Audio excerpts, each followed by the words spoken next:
Hello friends, आज हम आपके लिए लेकर आए हैं कक्षा 7 की पुस्तक हमारा इतिहास और नागरिक जीवन। इस पुस्तक का पाठ 9, जिसमें हम जानेंगे शेर शाह के बारे में। पर इस जो है पाठ को शुरू करने से पहले हम एक बार ये रिवाइज कर लेते हैं कि पिछले पाठ में हमने क्या देखा था। पिछले पाठ में हमने मुगल साम्राज्य की शुरुआत के बारे में जाना, बाबर के बारे में।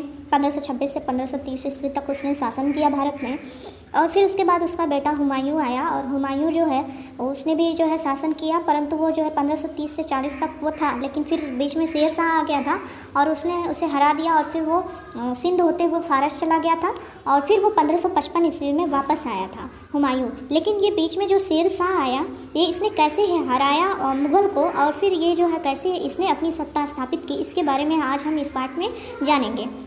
तो चलिए स्टार्ट करते हैं। पाठ का नाम है शेर शाह। 1540 से 1545 ईस्वी तक इसने शासन किया, मात्र 5 वर्षों तक। देखते हैं क्या है। शेर शाह सूरी का शासनकाल मात्र 5 वर्ष का ही था। इतने अल्प समय में उसके द्वारा किए गए सुधारों एवं प्रजा की भलाई के लिए किए गए कार्यों ने आगामी शासकों के लिए पथ प्रदर्शक का कार्य किया। बचपन का नाम फरीद था। उसने अपने मालिक को बचाने के लिए शेर को मार डाला था, तभी से फरीद का नाम शेर खां पड़ गया। जौनपुर में उसने अरबी, फारसी, इतिहास तथा साहित्य का ज्ञान प्राप्त किया। शिक्षा प्राप्त करने के पश्चात फरीद अपने पिता की जागीर की देखभाल करने सासाराम वापस आ गया। थोड़े ही दिनों में वह जनता में लोकप्रिय हो गया। जागीर की देखभाल करने के अनुभव ने उसे शासक बनने पर सफल एवं लोकप्रिय बनाया। कुछ समय के पश्चात उसने बिहार के शासक के यहाँ नौकरी कर ली। वह बाबर की सेना में भी भर्ती हुआ था। इस कारण उसे मुगलों के सैन्य संगठन का अच्छा ज्ञान प्राप्त हुआ। ठीक है, ये मेन कारण था कि उसे मुगल की जानकारी हो गई थी कि वो कैसे सैन्य संगठन करते थे। आगे देखते हैं। धीरे धीरे शेर खां ने बिहार में अपना प्रभाव स्थापित कर लिया और संपूर्ण बिहार का शासक बन गया। चौसा के युद्ध में हुमायूं को हराकर वह 1540 ईस्वी में शेर शाह सूरी के नाम से भारत का सुल्तान बना। ठीक है, 1540 में चौसा का युद्ध हुआ था शेर शाह और हुमायूं के बीच, जिसमें शेर शाह सूरी विजयी हुआ, और इसने जो है भारत का जो दिल्ली का साम्राज्य था उसे संभाला और भारत का यह सुल्तान बना। अलाउद्दीन खिलजी की सैन्य संगठन एवं लगान संबंधी नीतियों से वह काफ़ी प्रभावित हुआ था। अतः उसने अपने राज्य की व्यवस्था सुधारने के लिए निम्नलिखित कदम उठाए। कौन कौन से कदम उठाए? राजस्व संबंधी सुधार में ये पॉइंट दिए गए हैं, क्या क्या किया उसने। ये देखिए, यहाँ पर जो है शेर शाह का चांदी का सिक्का ये उसने चलाया था, उसको दिखाया गया है। उसने भूमि की विविधता के आधार पर अलग अलग लगान निर्धारित किया। उपजों की किस्मों के आधार पर कर निर्धारण किया जाता था। भूमि की नाप पटवारी द्वारा रस्सी से की जाती थी। नाप की इकाई गज थी। किसान भूमि का विवरण सरकार को लिखित रूप में देते थे, जिसे कबूलियत कहा जाता था। ठीक है, इसे कबूलियत कहा जाता था। इससे किसानों का संपर्क सीधे सरकार से होने से उनका उत्पीड़न बंद हो गया। ठीक है, ये सुधार किया था उसने राजस्व संबंधी। आगे है, नगद रूप में कर देने का आदेश था, और अकाल अथवा संकट के कारण फसल का नुकसान होने पर सरकार द्वारा इसकी क्षतिपूर्ति भी की जाती थी। ये अच्छा काम था। उसने राज्य और किसानों के बीच सीधा संबंध स्थापित किया। इसे रैयतवाड़ी व्यवस्था कहते थे। रैयतवाड़ी व्यवस्था अक्सर एग्जाम में पूछता है।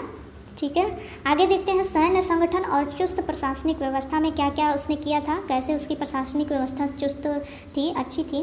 देखते हैं। सैनिक शक्ति बढ़ाने के लिए अपनी सेना का संगठन किया। डाक व्यवस्था के लिए डाक चौकी होती थी, यहाँ से डाक घोड़े द्वारा पहुँचाई जाती थी। अधिकारियों को नियमित रूप से वेतन दिया जाता था, और कोई भी व्यक्ति सीधे शेर शाह से मिल सकता था। आगे है, ये देखिए, उसके प्रशासन को दिखाया गया है, कैसे उसने जो है शासन को बांटा हुआ था जिम्मेदार व्यक्तियों में। देखिए, सबसे पहले सुल्तान था, फिर जो है सिकदारान, फिर सिकदार आता था, फिर कोषाध्यक्ष व अन्य अधिकारी आते थे।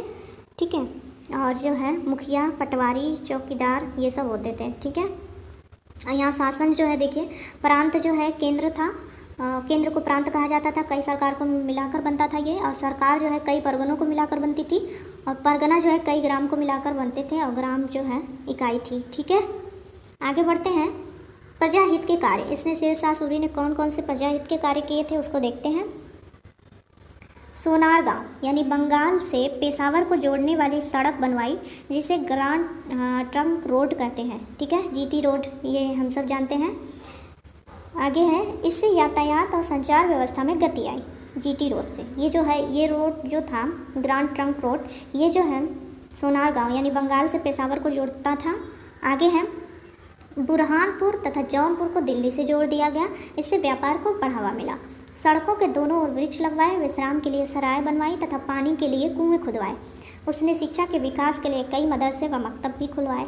अगला पॉइंट है शेरपुर दिल्ली के निकट नामक नगर यमुना के किनारे बसाया। और शेर मंडल शेर शाह द्वारा दिल्ली के पुराने किले में बनवाया गया था, जिसको हुमायूं ने बाद में पुस्तकालय का रूप दे दिया। तो शेर मंडल जिससे गिर के जो है हुमायूं मरा था, जो है जिसकी सीढ़ियों से, वो जो है शेर शाह ने बनवाया था, लेकिन पुस्तकालय का रूप जो है हुमायूं ने दिया था। ठीक है, पुस्तकालय का रूप जो है उसे हुमायूं ने दिया था। ये पिछले जो है पाठ में हमने देखा कि हुमायूं की मृत्यु जो है शेर मंडल पुस्तकालय से गिरकर, सीढ़ियों से गिरकर हुई थी। ठीक है, सूर्यवंश का पतन कैसे हुआ? 1545 ईस्वी में कॉलिंजर के युद्ध में वह घायल हो गया। कॉलिंजर का युद्ध कब हुआ? 1545 ईस्वी में। ठीक है, वह घायल हो गया तथा कुछ दिनों के बाद उसकी मृत्यु हो गई। शेर शाह की मृत्यु के पश्चात उसके उत्तराधिकारियों ने 10 वर्षों तक शासन किया, लेकिन ये उत्तराधिकारी इतने योग्य नहीं थे कि वे शेर शाह द्वारा स्थापित साम्राज्य की देखभाल कर सकते।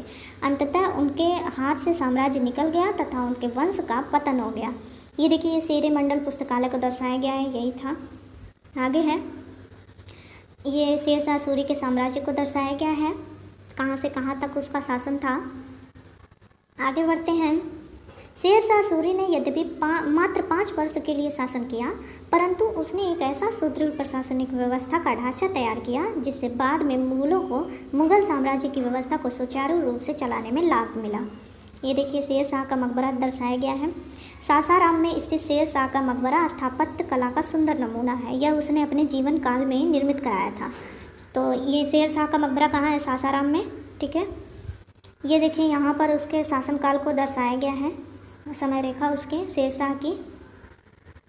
आगे है, कुछ शब्दावली दी गई है। कबूलियत, किसानों द्वारा अपनी भूमि एवं उस पर देय लगान का विवरण सरकार को लिखित रूप में देना कबूलियत कहलाता था।